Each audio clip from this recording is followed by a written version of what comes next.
know, it was kind of the gist. So, I mean, that's one of the things that you were looking at. Were they going to be on the Arizona? So you were happy with the press conference. I was surprised he took as many questions as he did. I know this. He's very appreciative. Of the questions. He's appreciative of the communication he has with his players. He's appreciative of the fact that he's got a chance to do an interview. Just very appreciative, this guy. That's all I got out of that whole thing. I'm appreciative of everything. So that's what you get, though. And so he's not indicting any of his guys. He's not mad at any of the fellas. He's not this. But he did talk about the circle and how things need to stay in the circle. He did. Yeah, so I get it. In essence, he's saying loose lips sink ships, fellas.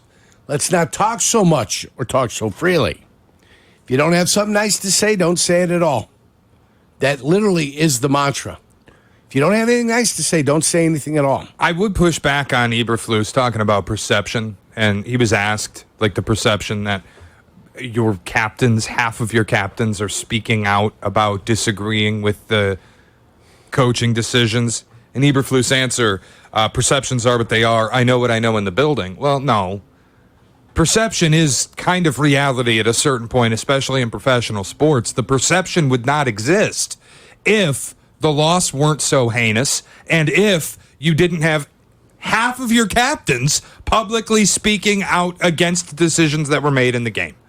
That's why the perception exists, because this happened. It was certainly a heinous loss. It was terrible. Yeah. And it is because guys, like I said, they opened their mouths. So that's why we perceive that the culture might not be what they're telling us that it is. But his job is not to tell you anything. I get it. You're protecting state secrets. Right. So his job is not to tell you anything, and he's not going to take any shots at anybody out there either. He's got to set the example of how it works. And just because you mentioned the fact that you need execution on plays, guys make mistakes on plays all the time. That's like the whole Tyreek Stevenson thing. I'm like, what do you guys plan on doing with Tyreek Stevenson? What do you mean?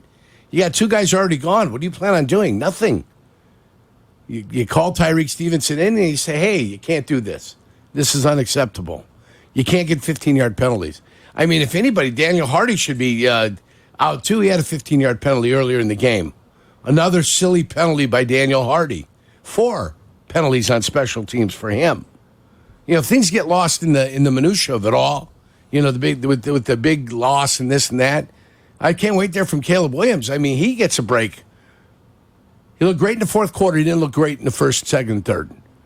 So I'd like to hear from him. Yeah, I'd like to hear from him. We're waiting Caleb Williams at Alice Hall. And you guys are going to be waiting a couple minutes because they are talking about the coat drive.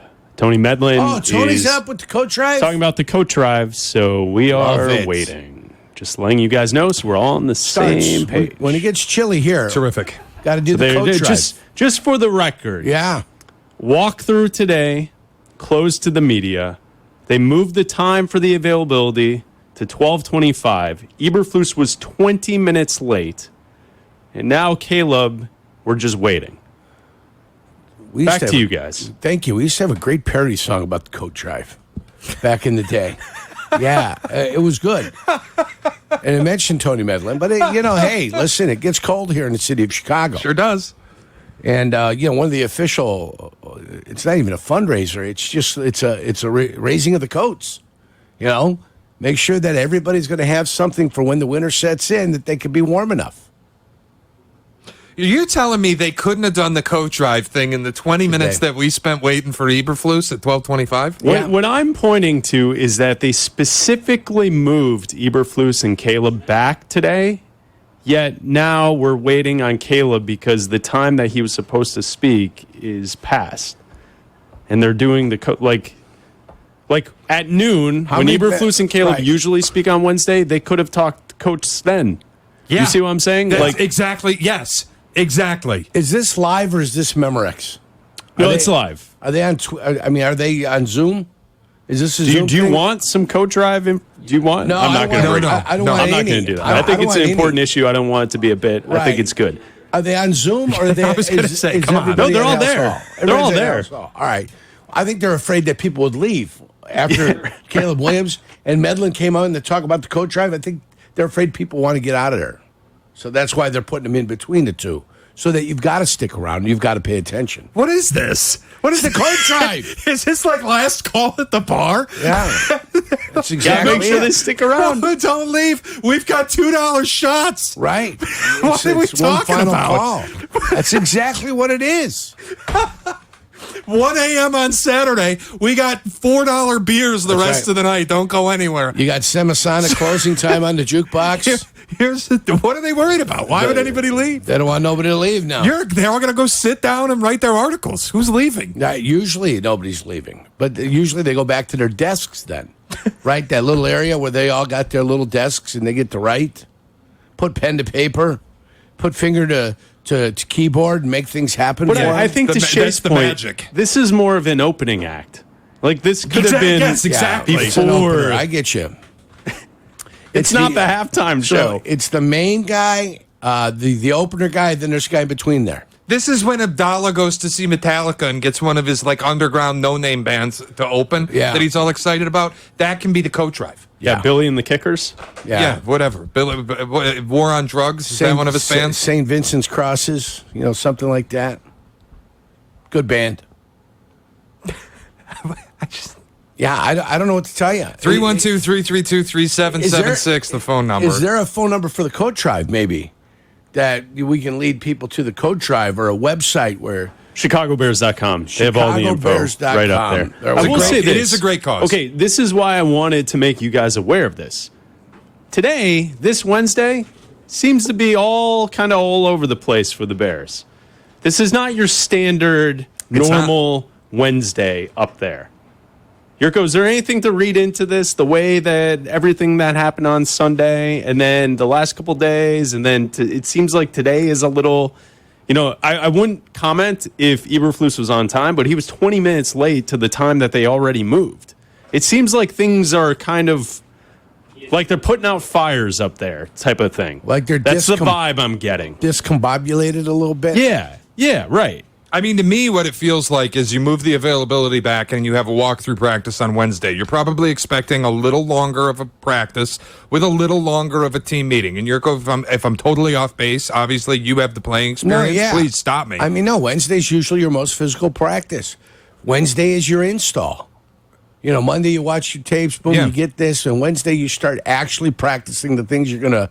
You start game planning against the Arizona Cardinals. But when you convert it to the walkthrough, I think you and I, even pre-show, talked about you're probably expecting this to be a little bit more, everybody shut your mouths. We got to work on this interior. My first thing I would do is work on the the final play of the game. That's the first thing I'm doing. There you go. And I'm walking it through. So when they push the availability back, I'm like, okay, they're expecting a little bit longer. There's going to be player meetings. There's going to be team meetings. There's going to be different things. When he's then 20 minutes late, maybe those meetings went longer than even expected. Yeah, they keep a tight ship, and they keep everything on a clock when you're in an NFL locker room, and you're in an NFL building. So nothing gets away from you. Things aren't getting away from you. What's happening? Is there an extra meeting in there? Did the bigwig come in? Did George McCaskey come in with Kevin Warren and they wanted to talk to somebody? I don't know. That might have happened. That sets things back a little bit. But no, everything is regimented. Everything usually goes along a similar path. Wednesdays are Wednesdays. Tuesday. The only thing that can stop this from being a normal Wednesday is the injuries. Why it's a walkthrough? I think it's because of the injuries. It's got to be because of the injuries. It's not because of anything else. I don't believe. So we're all reading into it too much. Yeah, it depends if the coach decides that the players loose lips, a little talkative, and now, all right, we're going to slow it down to make this simple for everybody since we don't seem to understand. And there's a little bit of cynicism and sarcasm in that, and a little bit of, okay, you guys want to complain about something? Let's give you something to complain about. 312-332-3776 is the phone number. We're waiting, Caleb Williams. Let's grab a phone call while we do that. Let's go to Jay-Z in Orland Park. What's up, Jay-Z? Hey, what's going on, guys? How you doing? What do you got? Well, basically, my whole problem with Eberflus, especially in the last couple of years, is he's constantly talking about execution. We need execution. What he's saying there is that they need to execute his plan, his plays, and they're not doing it. So what he's doing is putting all the blame on the players. And I understand the players do need to execute, but at some point, he has to say after all these losses, this is my fault. It just drives me insane. I'd love to hear what you have to say. Only one guy pays the price, Jay-Z, when things don't go well, and it's the head coach. The head coach ultimately is the guy getting fired. Yeah, the players don't get fired. The head coach is the guy that gets fired. So ultimately, at the end of the day, when it's all said and done and things go bad for Eberflus, he's the guy that's going to get fired. It won't be DJ Moore. Okay, it's not going to be Jaylon Johnson. No, won't be Montez Sweat.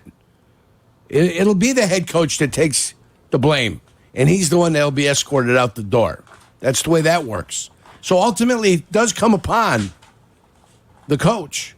The coach does get the ultimate blame. Yep. He will be the one that pays the price. And I will say today, at least, you can decide whether or not you're happy with the way he did it. But he did come out and say it comes down to execution and it comes down to the plays, and that's on me. Took him 3 days after the loss to do it, but today, at least, he started with it's on him. And there you go. My players didn't execute, and guess who's going to have to pay the price? Me. Yeah. And that's just the reality of the NFL. That's the way it goes. Unless you're all powerful and you're never going to get fired. But even the great Mike Tomlin, they've been calling for Tomlin's head over there for about 6 years. Bill Belichick got fired. And I know they'll call it whatever they want to call it, but the reality is we know he got fired. Coach Ditka got fired. Coach. He got fired. Everybody gets fired. Andy Reid was fired by Philadelphia. Yeah. Philadelphia got tired of him and said, we're going to fire that guy. Now, they've won one Super Bowl since. So congratulations go out to them, I guess. Of course, Andy's won 3 with the Kansas City Chiefs. And it looks like they're going to win more with the Kansas City Chiefs. So is Philadelphia stupid for firing Andy Reid? Or did it run its course? Ran its course. It ran its course. They had to go another direction. And boom, all of a sudden, there you go. He's available with Kansas City. John Dorsey hires him. And now they've been to how many Super Bowls and they've got how many victories? A lot. 312-332-3776. Eddie's on the north side. What's up, Eddie? Hey, good afternoon. Man, guys, I am so tired about them lying about injuries and the severity of it. I mean, all week we heard about Jaden Daniels. He's not going to play. The line's moving this way. Not only does he play, he's taking off on big runs. And it's not. I thought Nuka was out for the year, the way they were talking about his injury. Nakua. Yeah, Nakua. Yeah, Puka Nakua. And then all of a sudden he comes back, and he's got over 100 yards and the receiving of this. Eddie. Eddie. Yeah. He was on IR. He wasn't lying. What are we talking about? But you know what I mean. It's ever since this betting thing's exploded for everything. It's like everything's such a secret of everything that comes on in the NFL. And one note about the Bears game, when that first half, it didn't even look like the Bears were even on the same team that should be on the field of that team with Washington. That's how bad they played in that game. Yeah. Eddie, did you have a bet on the Bears this weekend? I did. Yeah, well, there you go. I did too, but I'm not whining about Jaden Daniels faking an injury. I mean, what are we talking about? Nuka comes back from, wait a minute, IR, and he gets on. Good for him. And it was retractable IR. Yes. So they knew at some point he was going to be able to come back. Nobody said he was going to be out for the season. But that's my point. They're not faking doing that with him. I agree with you. People are nuts sometimes. Eddie, come on. People, when you lose a wager, sometimes you can get unhinged after losing a wager. Big money, thought you had the victory, good times were ahead. Chris is telling me take a break. We will do that. Still awaiting Caleb Williams at Alice Hall for his media availability. More Carmen Jurko coming up next.